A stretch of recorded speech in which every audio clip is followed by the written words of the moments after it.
Are you nervous about talking about your career gaps in an interview? Well, you really shouldn't be.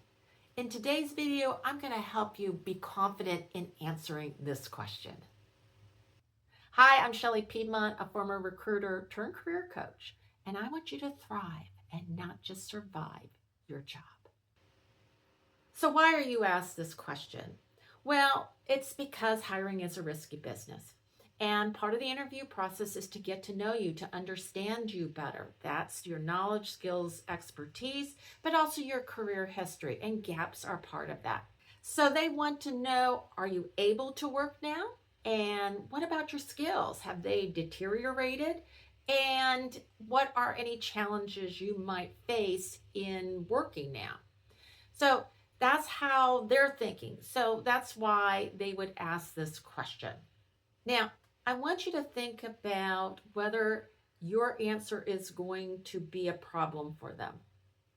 You know, if they have outdated ideas of certain gender roles or things that people should or shouldn't be doing, or if they don't have empathy for a situation that you found yourself in, or if they even feel like they want to diminish you because they don't agree with your choices, then that says more about them than it does about you, really.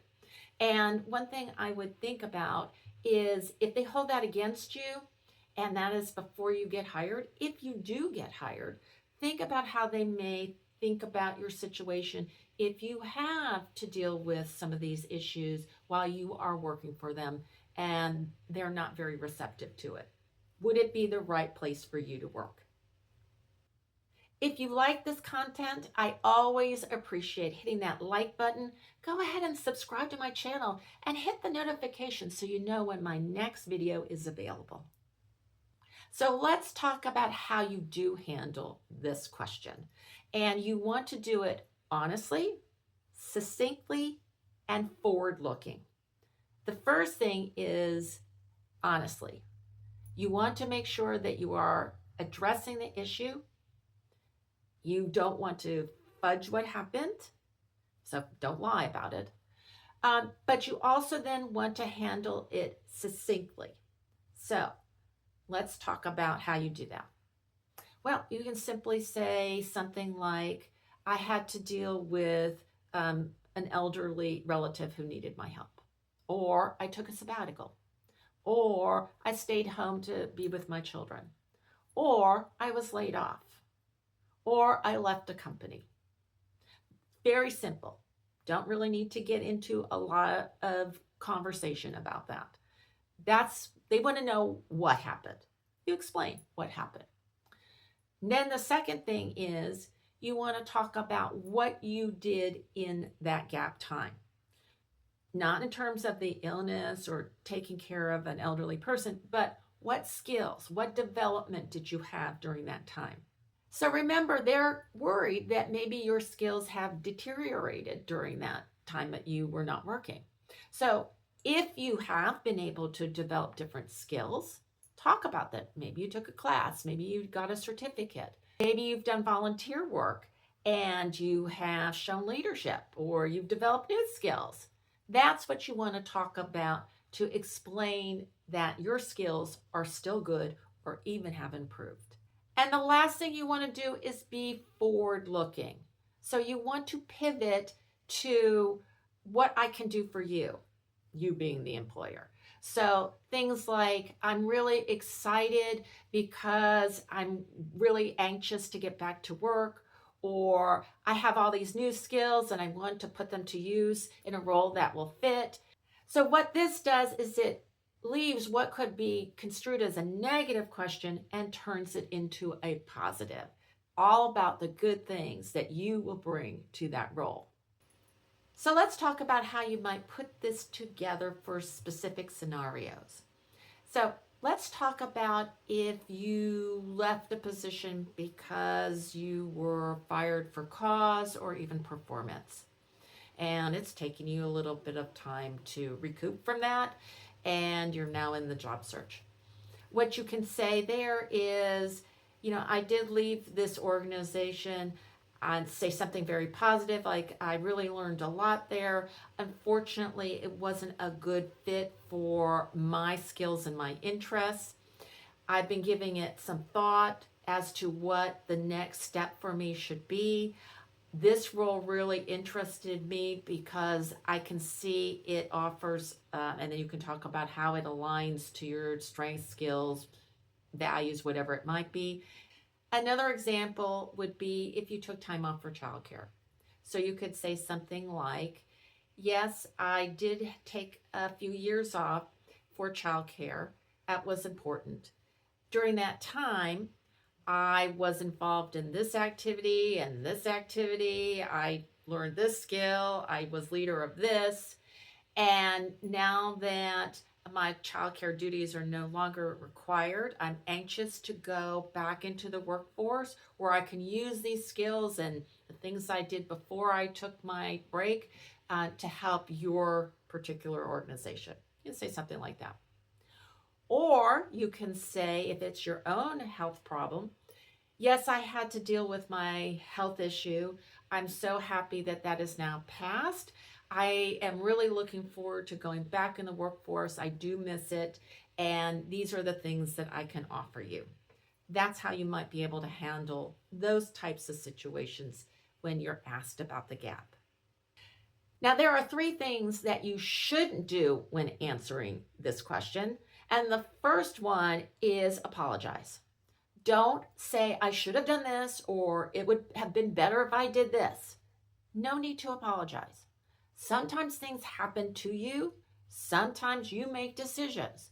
But whatever happened, it happened. So there's no reason to apologize. Now, when you apologize, you come off as less confident and weaker. And you know what?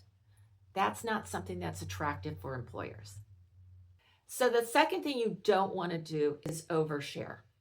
Now, you do not have to get into the nitty-gritty of what happened. You don't need to speak about your illness. You don't need to speak about what happened with that elderly parent or relative that you were taking care of. You don't even need to get into the details of why you were fired. You know what? It's better not to. You just need to name what happened. I left this employer. I took care of my child. I took care of my elderly parent, and move on. When you overshare, what you're also putting into the mind of that person, that interviewer, is that you overshare a lot. And that could be a concern if you were working in a team or working with a client and you're talking about things that, you know what, people don't need to know about. So don't do it. The third thing you don't want to do is become defensive about the question. You know what? I know a lot of people say, well, they shouldn't even be asking me that. Well, you know what? It's fair game to ask you anything that's not an illegal question. So they have a right to ask it.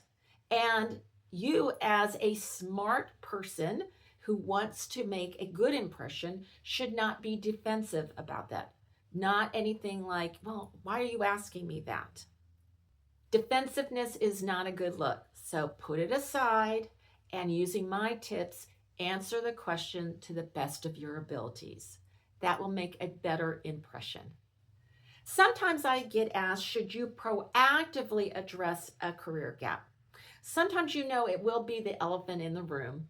And so if you can proactively address it, then you can control the narrative around that a little bit better. So some people think that that might be a good strategy. So we'll talk about that, but I'm going to first talk about where you probably don't need to worry about that. The first thing is, if that gap is relatively small, just a few months, then you probably don't need to address it. It didn't make a big difference in your career. You are actively looking. So most recruiters, most hiring managers, I think, will just move over that and not give it a whole lot of thought. The same is if you have a gap, but it is in your past, so maybe a few years back, and you've been working since then. That gap then doesn't have the relevancy that something more recent would have. And so likely you don't need to even address it. On the other hand, if it is a lengthy gap and the gap is recent, or you've had multiple gaps, those could be areas of concern for the recruitment team. And therefore, you may know that you're going to get asked that question, and therefore you might want to address that proactively even before you get that question, because you know that this is going to be a concern. So how might you do that? Well, you could do it in the tell me about yourself question for sure. There is an opportunity there as you're talking about your background and your experience to quickly address any gaps that have happened and move on from that. That way, you don't have to talk about it very much. And likely what will happen is, because you've already addressed it, that recruiter hiring manager won't go back to necessarily get more information about that. So that's a strategy you may want to use, but it's going to depend on your unique situation. So that's just guidelines I can give you if you want to think about addressing it proactively. I hope this has made you more confident in answering this question. I myself have gaps in my career. I have had this question asked of me, and you know what I did? I didn't apologize for what happened. I just spoke to what happened, spoke to what I did in the time I had those gaps, and made it forward looking. And guess what? I got hired. So you can do this too. Just be confident, just be clear, keep it short, keep it forward looking, and you'll do a great job. So in the comments, I'd love for you to address how you've answered this question.